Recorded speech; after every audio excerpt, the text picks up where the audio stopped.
Government of the Gambia investigate the cause of industrial exploitation as President Barrow visits the area. Thousands of Zimbabweans join their government on anti-Western sanctions that grips the country's economy.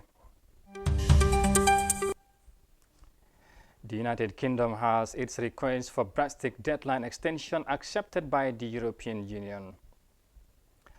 For these stories and more, please stay tuned to Africa TV. I am Amadou Kante.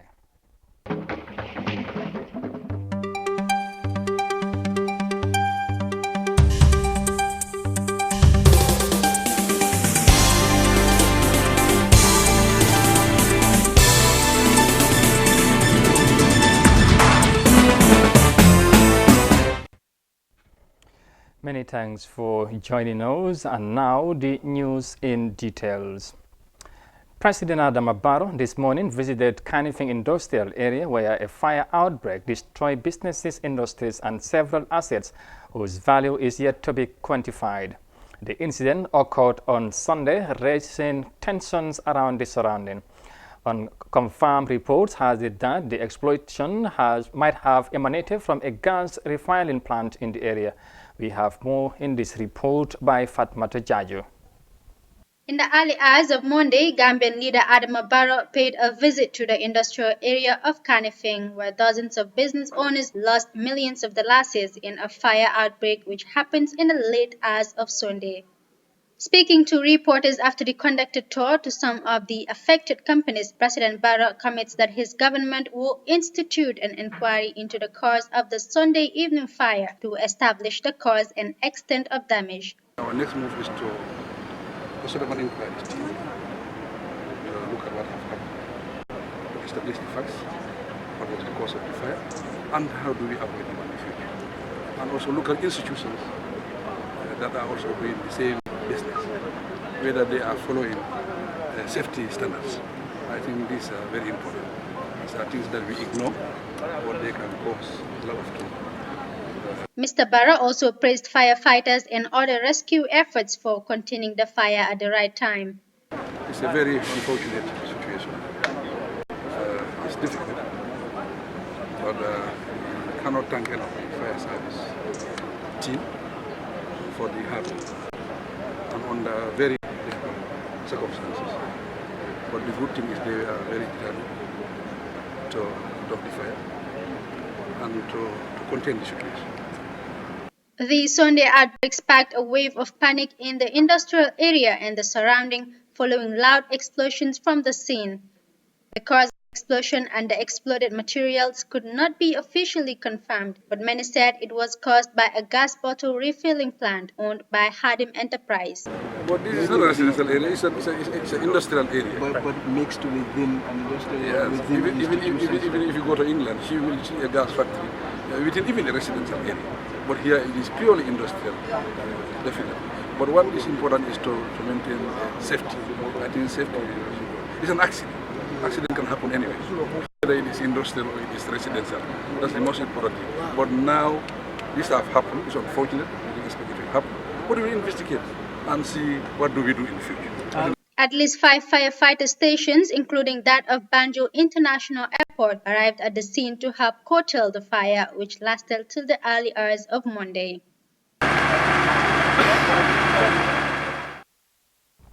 That was our reporter Fatmata Jaju there. Now, thousands of Zimbabweans from all walks of life march against the United States and the European Union on sanctions imposed against government in Harare. President Mnangagwa declared Friday as public holiday as government supporters march into the capital for a day-long festival. They blame the sanctions for Zimbabwe's economic crisis, which is characterized by high inflation and shortage in foreign currency. Led by First Lady Auxilia Mnangagwa, thousands of Zimbabweans marched in Harare's central business district, calling for the lifting of US and EU sanctions. Imposed back in 2001 in the wake of the controversial land reform program, the embargoes are meant to target individuals and entities linked to the government and ruling party, but have also affected the private sector. They are unable to access certain credit lines they've lost corresponding relationships with their colleagues globally. So the banks can't access those credit lines as they need to support the private sector and the productive sector. Therefore, job creation is being impacted by sanctions in that way. But also, there's an issue of just perception.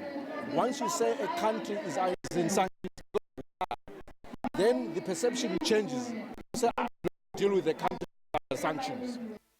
President Emmerson Mnangagwa's government claims unprecedented progress in implementing economic and legislative reforms to warrant the removal of the sanctions. It's also begun tackling graft, whose impact some say is just as bad, if not worse, than the sanctions. We set up Zimbabwe Anti-Corruption Commission. It is in full swing. It is doing what it's supposed to do. It is going after those who are corrupt, and we are pleased that the majority of Zimbabweans support what they do. We will succeed against corruption. On Friday, Zimbabweans also gave their backing to the anti-sanctions drive.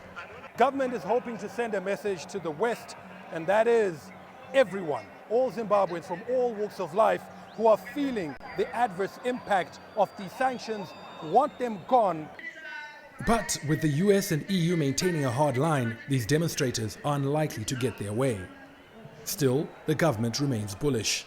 Our idea now is to target our domestic resources to support the microeconomy, support productivity, to create jobs and get Zimbabwe growing again. That's why our view is that growth next year will be the order of 4.5% from the negative growth this year caused by a cyclone and also caused by the drought and power outages. So we're using our own resources to move forward. That is our plan A. It is also our plan B. If plan C means sanctions get removed, that's a bonus. Zimbabwe declared the Anti-Sanctions Day a public holiday.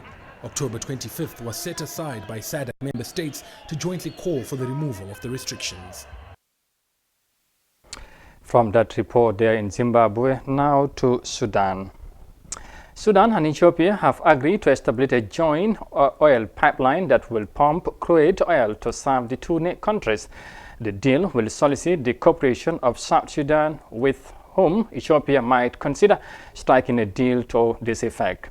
This development was announced after a meeting by Sudanese Minister of Energy and Mining with his Ethiopian counterpart in the capital Addis Ababa as part of an official visit by Sudanese Prime Minister. Sudan has two main oil export pipelines that travel north across the country to its port. The crude oil originates in neighboring South Sudan, which pumps it into Sudan. Now, Ethiopia and Sudan have agreed to build a joint pipeline, but they will need the cooperation of South Sudan to make this happen. And stability in Juba will be key in making this initiative a success, as political analyst Sunday Okello explains. Sudan, Ethiopia, and bringing in South Sudan, and the area, the geography where this pipeline is actually passing through, these are areas which are very contentious, very is having a lot of conflicts. People are fighting in those areas, and basically also very much underdeveloped in South Sudan especially. So we are seeing a situation where we should not just address the deal of the pipeline, but we should also look at how does it bring stability, how do you put in security issues, which is very contentious in South Sudan today. But an older deal between Ethiopia and South Sudan is yet to materialize. In 2017, the two agreed to build a road linking the countries together, enabling South Sudan to export its oil to landlocked Ethiopia. Juba says it hasn't yet been invited by Ethiopia and Sudan for talks about the new agreement, but offers that it is open to new ideas. We are looking for corridors of how this oil can be going out to the international markets.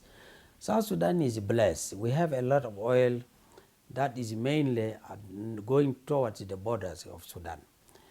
That one will continue going if we are also going to be able to find some corridors which will come, bring the oil through Ethiopia to Djibouti. That will be fine. We still have our way to go through Lamu, also in Kenya. These are also the corridors that South Sudan need to, find out and work out. Morgan adds that for now, the priority of South Sudan is to return peace to the country, which has been struggling with internal conflict since 2013. Well, let's now take our short break and we'll be back shortly.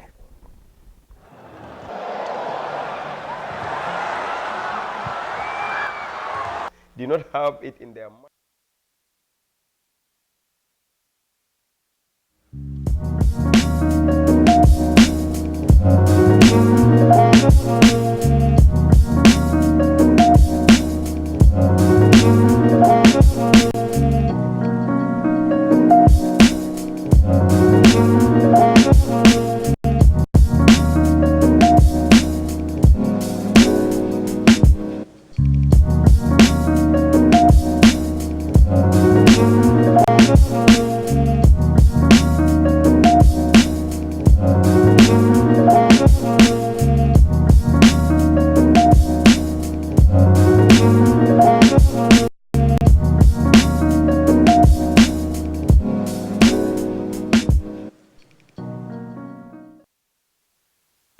Welcome back.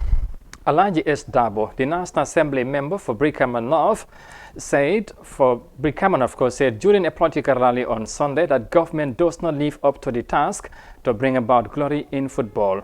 He described the situation of Gambian sport as a shame on government rather than the sport administrators, players or fans. Bintabaji has more. Brikama North National Assembly member and Deputy Senior Administrative Secretary of the United Democratic Party has lashed out government for what he called failure in the country's football. Alaji S. Dabo was speaking at a political rally in Bakau, where he decried of Gambia's inability to participate in either the African Cup of Nations or the World Cup Championship even once. He said the government is responsible for discouraging the young from reaping the benefit in the game of football. Football cannot be promoted based on only FIFA subvention. Mane, football muninko promote ndawi based on only FIFA subvention. Sungurgi de futara. A UDP government, a UDP-led government, must invest heavily in promoting football and all other sports in this country. Ndawi, muna UDP-led government, didn't develop lo xamne dañ ko wara def ci walu sport ci réew mi. Ngala na funding ke jama. Xamna na ndaw yi bari. Ning ate man do ko soto. Suñu amul liggéey. Meto membe bulu. Métier am. Wala footballoti. Moy football. Nga moy parliament. Mané dégana parliament. In UK. Si United Kingdom. You're sitting ke Saturday. Then they're sitting. Prime Minister be. Ala MP Solu. Mo MP. I apologize. Mo apologize then. For at least taking their Saturday for not going to watch their football matches. They shall mo appeal to ñom ne. Jël na sen Saturday dem nañ seetaan football demuñ. Imagine UK attacking that importance to football games. Nga xalaat réew mi melni UK ñu def important ci football lu mel nona. That's why they are performing. Lolu moo tax ñu ngi perform. It is not shame on GFF, but it's shame on government. That's why they are underperforming. The Gambia has already dropped out of the race to the 2022 World Cup in Russia, and the chances for its participation in the Cameroon 2021 AFCON remain slim. The Scorpion national team faces stiff competition to make first ever appearance on the AFCON, having DR Congo, Gabon and Angola, who are regular faces at that level, to battle the way forward. Mr. Dabo, who is member of the National Assembly Select Committee on Sports, served the Gambia Secondary School Sports Association for many years. It is not clear whether his assertion will make any difference, especially in terms of government commitment to funding of sports. For African News, I am Binta Baji. Thank you, Binta. Now, the European Union has agreed to allow the extension of Brexit deadline to the end of January 2020, says EU President Donald Tusk on Monday. He said the decision by 27 member states at the request of the United Kingdom is expected to be formalized through a written procedure. The European Union made the agreement to a new Brexit deadline on Friday, but without deciding how long the extension will be. It could be recalled that the deadline for Brexit was extended to October 31, 2019, after Theresa May lost parliamentary support to get her Brexit deal ratified in January 2019. She resigned in July after failing for 3 times. In September, the current Prime Minister Boris Johnson asked the EU for another Brexit deadline after MPs vote to back a bill that blocked another Brexit deal. Officials of the Kanifing Municipal Council on Monday inaugurated compartments and tire bins meant for keeping the environment within KMC clean. It came after the council had initially installed over 100 bins in different streets within the Kanifing Municipal Council to support the community in their waste management demands. Let's have more in this report. Kanifing Municipal Council Mayor Talib Ahmed Bensouda Monday presided over the inauguration of over 50 compartments and tire bins meant to keep the street within and around the municipality clean. This is part of the council's continued commitment in fulfilling its promises on keeping the environment clean in the municipality. It has initially installed about 150 bins in different streets around KMC, aimed at reducing indiscriminate waste dumping as demanded by communities. Mayor Bensouda said the project is of immense value and hope that it will solve some problems of youth unemployment, recycling of old tires, boost the tourism sector, and improve the livelihoods of the youths. He said the project also has the potential to improve the country's economy. And this would really improve our environment, it would add to our economy, and it would improve the livelihoods of youths. A few months back, both the Don't Produce and Logistics were the ones who brought this idea. And with the support of the council and councillors, we only provided the opportunity. And this shows what our youth can do. Mayor Bensouda further encouraged local and central governments to engage and support young people so that they can be gainfully employed.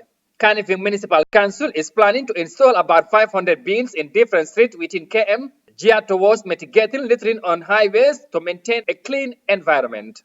Director of Cleansing Services Lamin Sanyang thanked the initiators of the project, hoping that their partnership with the council will help the municipality to achieve their goals. Reporting for Africa News, I am Amadou Kante.